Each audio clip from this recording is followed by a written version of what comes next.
Whenever a movie comes out that I like as much as I liked Avengers Endgame, I like to look at some of the negative criticism of it to see if I find any of it unreasonable in the hopes of making a response to it. But most of the time, the videos are either trolls, make actually good arguments, or already has tons of people making responses to it. But this time, I think I have struck gold. I found the perfect video to make a response to.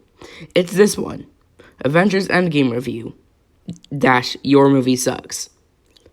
And it's a video by YourMovieSucks.org. You seem like a very positive individual. So let's start the response, shall we?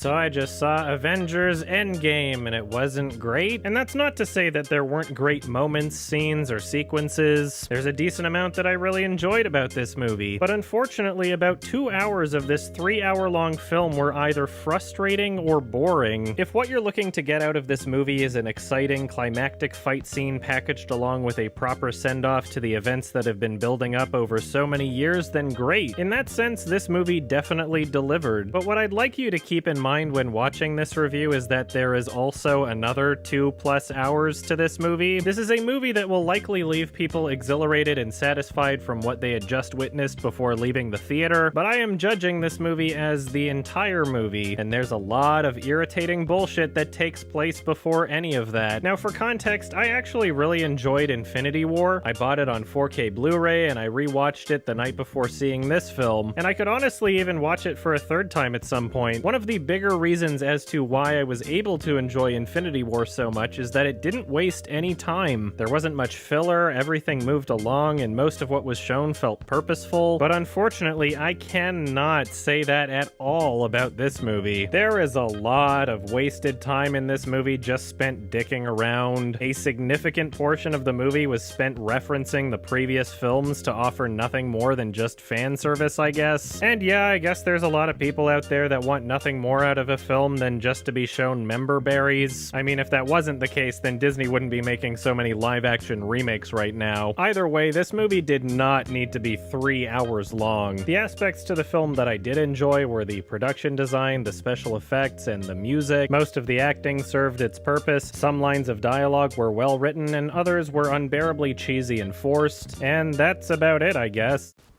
So, that was the intro. And I think there was some wasted potential by putting all of your actual points in the intro. You talk about how everything in the middle of the movie is just filler, while making the middle of your video just pointless nitpicks that some of which aren't even valid. If that isn't hypocritical, I don't even know what is. Anyway, even the points in the beginning of the video are mostly just entirely subjective opinions. You call the movie boring and pointless. The boring part is entirely subjective and entirely an opinion. You can't, blame the film for that.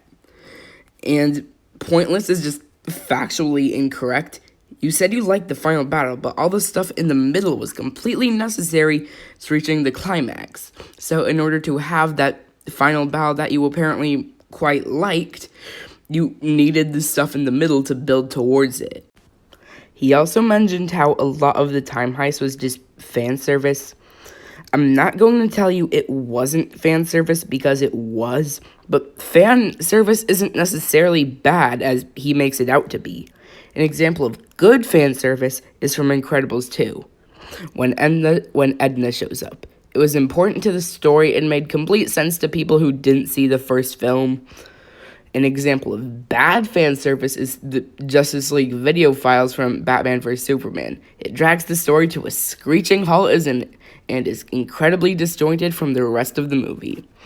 But that might actually be a good thing. I would say that the New York scene from Avengers Endgame was more good than bad. While a lot of this stuff isn't necessarily important to the plot, it does help drive the plot along, and the references are just jokes that don't really draw much attention to it if you don't get it, if that really makes sense. So they're really not that distracting. So I would consider this an example of good fan service. So, yeah, as I mentioned before, the bulk of the video is YMS recapping the movie and pointing out nitpicks that no one really cares about. Some of them are valid, some aren't. In order to give you an impression of the kind of points that he makes with these, I'll pick one out at random and respond to it. So, here's that. So Nebula and War Machine steal the Power Stone, and just as they're about to go back to the current timeline, Thanos fucks with Nebula in a way that makes her fall over, and then she's like, oh shit, he knows we're here. But War Machine doesn't know this because this happened a millisecond after he actually went back to the correct timeline. Kinda convenient that Nebula gave the stone to him right before this happened instead of continuing to hold it herself. Either way, there's no real reason why she can't just press the button on her suit right after she discovers this. Like, oh no, Thanos knows we're here, so what? It's a different timeline. Just go back to the future and it won't matter. Nothing that you change in the past will affect the timeline that you return to, so just get the fuck out of there. But of course she doesn't, and she gets captured, and Thanos pulls the old switcheroo and sends 2014 Nebula back, who is still loyal to him. Okay, so this nitpick is just kind of stupid. While I do think it is kind of convenient that, frick, I forgot his name. War Machine. While I do think it is kind of convenient that War Machine, like, grabbed the Power Stone and left, like, immediately before Thanos did the mind whammy on Gamora, like, it's not really a problem. Like, conveniences are allowed to happen. It's not a bad thing. Anyway, but the part that really bugs me about this nitpick is just, like, the thing that follows that, where he says, why doesn't she just get up? Which is apparently how YMS sounds now, which, sorry about that. Well, anyway, I say, too much. Hey, a fun drinking game would be to take a shot every time I say, in one of my videos. Okay, now, I should just, like, move the frick along. Okay, what was I saying?